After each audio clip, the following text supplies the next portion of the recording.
Hallo meine Freunde, hola Madridistas, es ist Spieltag, der Tag ist gekommen. Die Älteren würden sagen, und täglich grüßt das Murmeltier, die Jüngeren würden sagen, oh shit. Here we go again. Real Madrid gegen Manchester City im Achtelfinale der Champions League. Und heute in diesem Video erfahrt ihr alles, was ihr über dieses Spiel wissen müsst. Wir schauen uns an, wer ist verletzt, wer hat es in den Kader geschafft. Was ist die erwartete Aufstellung? Ihr schaut euch das Abschlusstraining an. Wir hören in die Pressekonferenz von Arbeloa und Fede Valverde und. Zu guter Letzt kommt natürlich auch die Aufstellung, die ich machen würde, wenn ich Trainer von Real Madrid wäre. Vorher habe ich aber auch noch andere Themen. Wir schauen uns die Ergebnisse von gestern an, meine Meinung dazu. Ich habe Infos zu Rodrigo. Also wie ihr hört, es wird ein vollgepacktes Video. Viel Spaß dabei.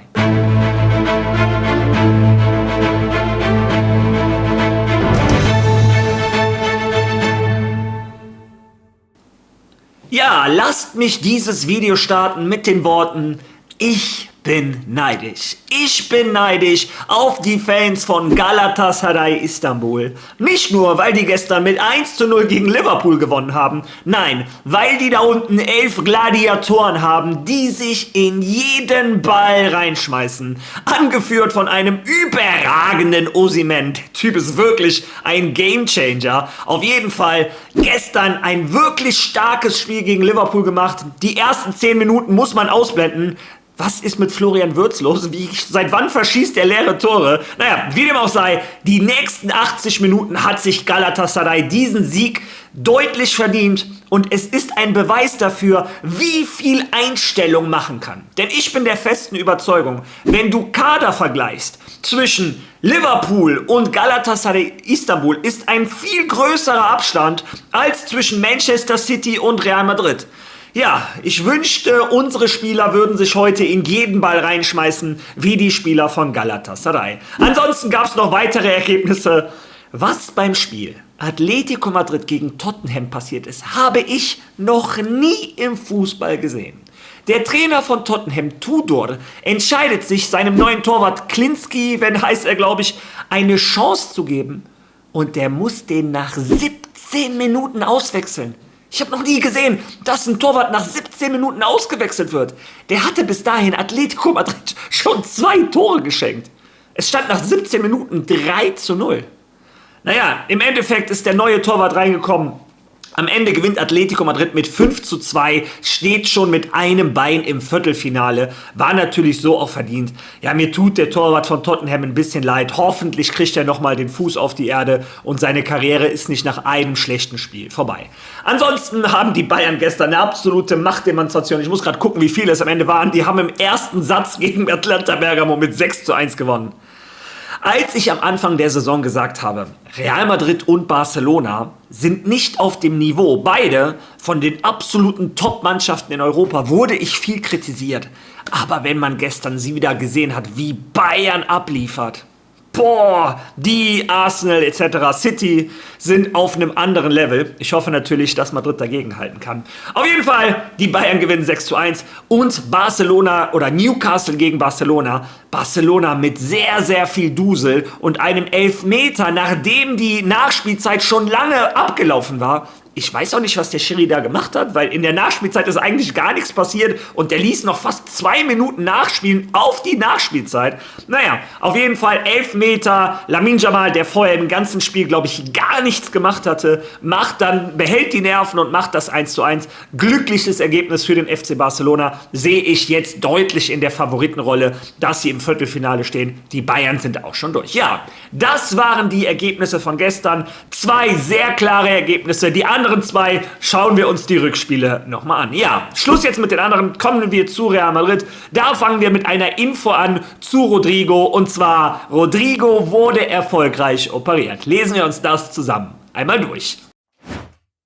Rodrigo unterzieht sich einer erfolgreichen Operation und beginnt seinen härtesten Kampf bei Real Madrid. Der Brasilianer wurde nach seiner Verletzung im Spiel gegen Getafe erfolgreich an einem gerissenen vorderen Kreuzband und Außenmeniskus im rechten Knie operiert. Rodrigo beginnt nun einen langen Genesungsprozess, der zwischen 10 Monaten und einem Jahr dauern könnte und erhält dabei die volle Unterstützung von Real Madrid.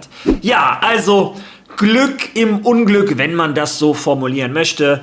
Man gönnt diese Verletzung keinem, natürlich auch nicht einem Rodrigo. Der verpasst, wie gesagt, nicht nur die Liga, sondern auch die WM. Ich drücke dem Brasilianer die Daumen, dass er die mentale Kraft hat, weil es ist nicht nur ein körperlicher Kampf, es ist auch ein mentaler Kampf, dass er die mentale Kraft hat, da durchzukommen durch diese Verletzung und nächstes Jahr stärker als jemals zuvor zu Real Madrid zurückkommt.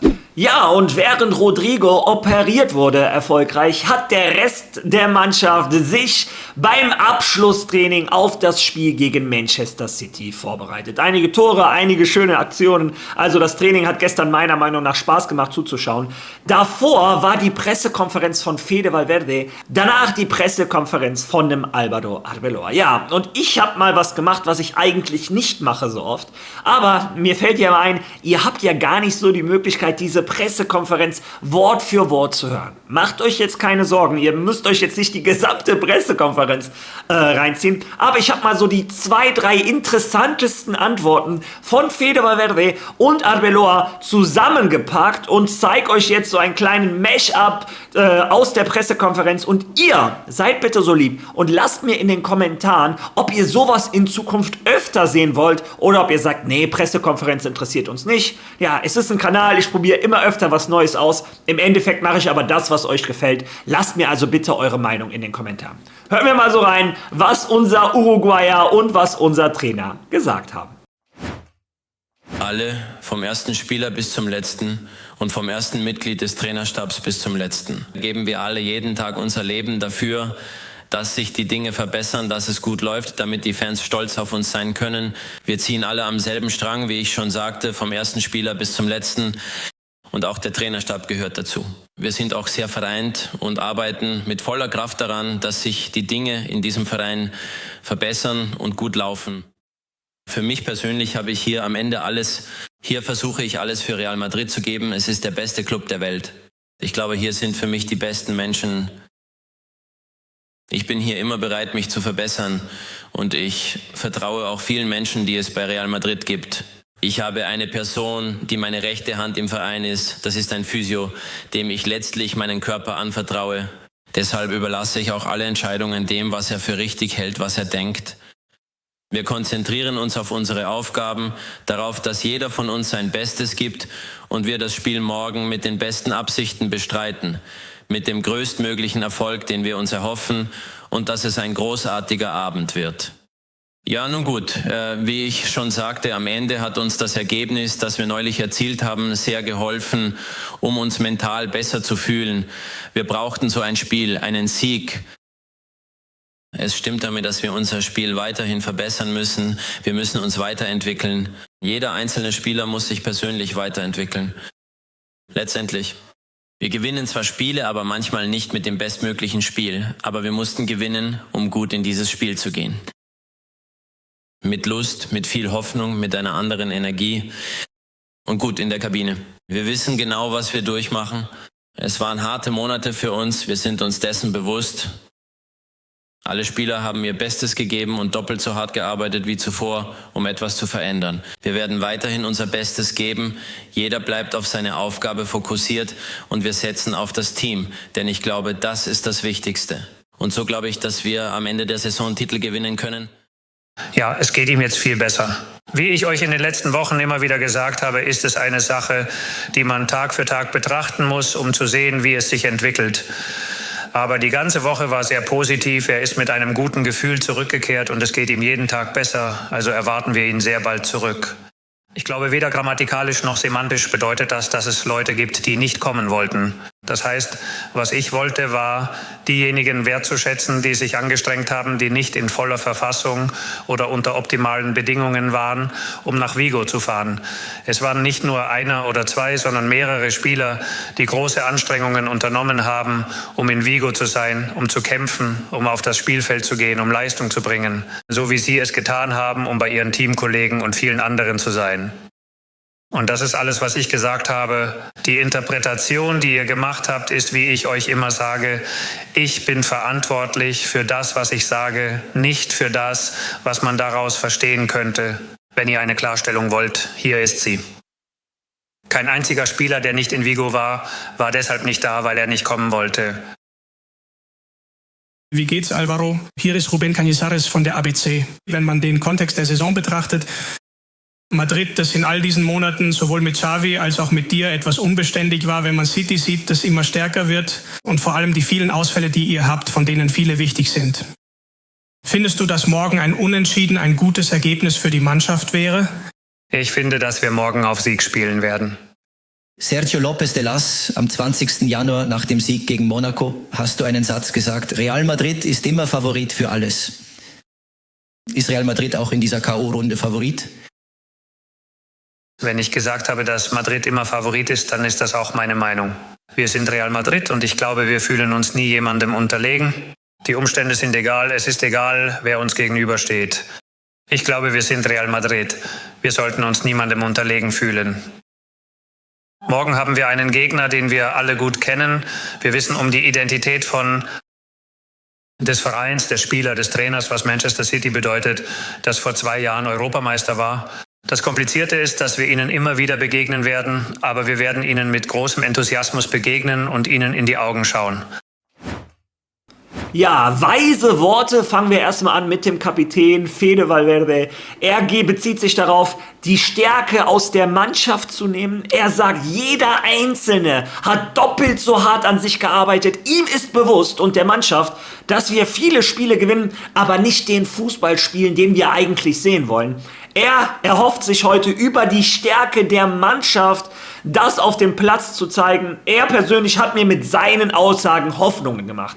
Davor hat er sich darauf bezogen, er wurde gefragt, ob ein Mbappé und ein Bellingham, dass die sich ja in ihren Ländern quasi behandeln lassen, weil sie dem Ärzteteam nicht vertrauen, ob er dem Ärzteteam vertrauen würde oder ob er nach Uruguay fliegen würde bei einer Behandlung. Er hat klar gemacht, er hat seine rechte Hand, seine Vertrauensperson bei Real Madrid. Er hat natürlich ein bisschen Wasser aufs Feuer gegossen und gesagt, ich vertraue hier allen, wir haben hier die besten Mitarbeiter. Was soll der denn da auch anderes sagen? Aber, wie gesagt, viel wichtiger ist mir, was er zum Spiel gesagt hat. Das Tor gegen Celta Vigo hat der Mannschaft anscheinend richtig gut getan. Ja, und er sagt, die sind motiviert und die hoffen heute auf ein gutes Ergebnis. Na, ich drücke ihm natürlich die Daumen, dass er heute auf dem Platz abliefert. Ja, danach war Álvaro Arbeloa an den Mikrofonen und er hat halt auch zuerst geantwortet, dass ein Mbappé, wie es damit aussieht. Ich glaube, die Dauerfrage kann ich schon gar nicht mehr hören.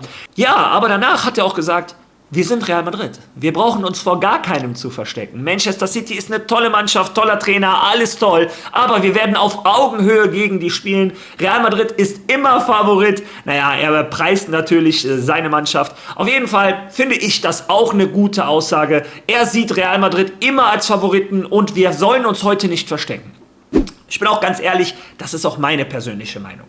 Wenn ihr mich fragt, ist Real Madrid Favorit? Nein.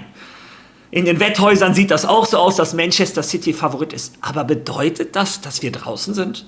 Auch nicht. Denn ich habe schon oft genug gesehen, dass die Favoriten verloren haben. Und ich glaube auch, die Distanz zwischen den beiden Mannschaften ist nicht so enorm von der Qualität der Spieler. Wenn unsere Spieler sich ein Beispiel nehmen an Mannschaften wie zum Beispiel gestern Galatasaray Istanbul oder Newcastle, die vom Kader deutlich schwächer sind als ihre Gegner, aber auf dem Platz kannst du mit Herz und Seele so viel wettmachen. Ja, wenn unsere Spieler diesen Spirit endlich wieder zeigen und das Bernabeu explodiert, ja, dann glaube ich, dass Real Madrid alles erreichen kann. Apropos Bernabeu explodiert, eine Info an euch, die ich euch geben wollte. Ich zeige euch mal so ein Bild. Ich habe heute aus Spaß nach Eintrittskarten geschaut. Ehrlich gesagt hätte ich sogar spontan noch Lust gehabt, dahin zu fahren. Aber 380 € ist mir persönlich zu teuer für ein Ticket. Aber ihr seht, es sind noch einige Plätze frei. Falls einer von euch spontan Lust hat, dahin Na, ich werde es wohl nicht machen, was für euch bedeutet, heute Abend gibt es natürlich eine Watchparty. Ab 8:30 geht es los und dann schauen wir zusammen das Spiel, fiebern zusammen. Ich kann euch nicht versprechen, dass wir gewinnen. Aber was ich euch versprechen kann, ist Emotionen und dass wir Madridistas unter uns zusammen sind. Also unterstützt mich bitte, kommt und lasst uns zusammen dieses Spiel verfolgen. Ja, ansonsten noch eine Information. Der Schiedsrichter des Spiels heute Abend ist der Italiener Maurizio Mariani. Unter dem hat Real Madrid zweimal gespielt, einmal gewonnen, einmal verloren. Ich bin kein großer Fan von dem Mann. Ich muss sagen, die italienischen Schiedsrichter in den letzten Jahren meiner Meinung nach sind vom Niveau relativ runtergegangen, seit die da den Collina hatten, den besten Schiedsrichter aller Zeiten für mich. Seitdem ist das Niveau nicht mehr da. Ich meine, wie will man auch an das Niveau anknüpfen? Aber Madrid hat in den letzten Jahren meiner Meinung nach häufiger schlechte Erfahrungen mit italienischen Schiedsrichtern gemacht. Ich hoffe einfach, dass wir heute Abend nicht über den Schiedsrichter reden müssen. Ich hoffe, dass heute die Spieler die Protagonisten sind. Ja, und welche Spieler die Protagonisten sind, das zeige ich euch jetzt. Das ist die erwartete Aufstellung vom AS. Wie ihr seht, da hat sich ein Thiago Pitaric durchgesetzt. Die einzigen Fragezeichen sind mehr oder weniger die von gestern, ob ein Dienhausen hinten spielt oder ein Asensio und vorne, ob ein Brahim oder ein Gonzalo spielt. Aber es scheint so durch zu sein, dass Thiago Pitaric das dritte Spiel am Stück startet. Ja, der Junge hat auf jeden Fall einigen Eindruck hinterlassen, anscheinend auch bei Álvaro Arbeloa. Ja, das ist die erwartete Aufstellung. Ich bin gespannt, was ihr dazu sagt. Bevor ich mich verabschiede, bis heute Abend, kommt aber jetzt erstmal die Aufstellung, die ich machen würde, wenn ich Trainer von Real Madrid wäre.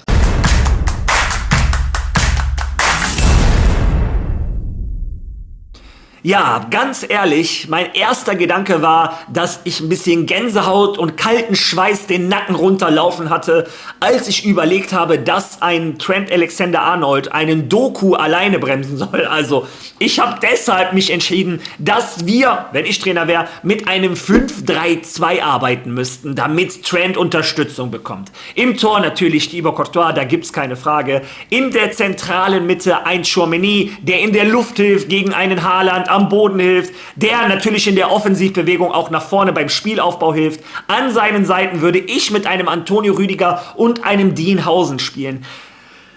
Ich hoffe, dass ich einfach den Dean vom Anfang der Saison wiedersehe. Das wäre meine größte Hoffnung. Wenn ein Asensio spielt, um knallhart gegen Haaland zu sein, kann ich das natürlich auch verstehen. Ich würde eher Hausen probieren. Links hinten Ferland Mendy. Die Mauer, da führt kein Weg dran vorbei. Fran Garcia hat für mich nicht das Niveau. Rechts hinten, ich habe es eben schon verraten, Trent Alexander-Arnold. Wie gesagt, mit der Unterstützung von einem Asensio, von einem Rüdiger oder von einem Hausen, je nachdem wer das spielt. Wer ihm auch helfen muss davor, ist natürlich ein Fede Valverde. Der soll die rechte Seite beackern und soll da helfen. Links daneben würde ich spielen mit einem Thiago Pitaric. Wir brauchen fußballerisch starke Fußballer, die den Ball von hinten nach vorne bringen. In diesem Fall ist der junge Spanier meine Wahl. Davor Arda Güler, der sicherste Fuß im Kader für Standardsituationen, für Abschlüsse. Er findet in der Tiefe hoffentlich die Stürmer. Die Stürmer wären bei mir Vini Junior und der zweite Stürmer. Ich habe mich überzeugen lassen. Ich habe eure Kommentare gelesen, habe nochmal drüber nachgedacht und ich glaube, wenn wir mit einem Trent spielen, der sehr viel flanken wird, glaube ich, ein Gonzalo ist die richtige Wahl für heute Abend. Auch er hat eine richtig gute Arbeitsmoral und hält gut dagegen. Das wäre meine Aufstellung für das Spiel heute Abend. So, jetzt überlasse ich dir die Bühne. Ich möchte, dass du mir deine Meinung zu diesem Video in den Kommentaren lässt. Wenn du schon mal da bist, sei so nett, lass ein Like da, teile dieses Video. Hypen, hypen, hypen. Wer noch kein Follow da gelassen hat, das unterstützt den Kanal ungemein. Und wir sehen uns heute Abend wieder. Ich freue mich drauf. Bis dahin. Alama!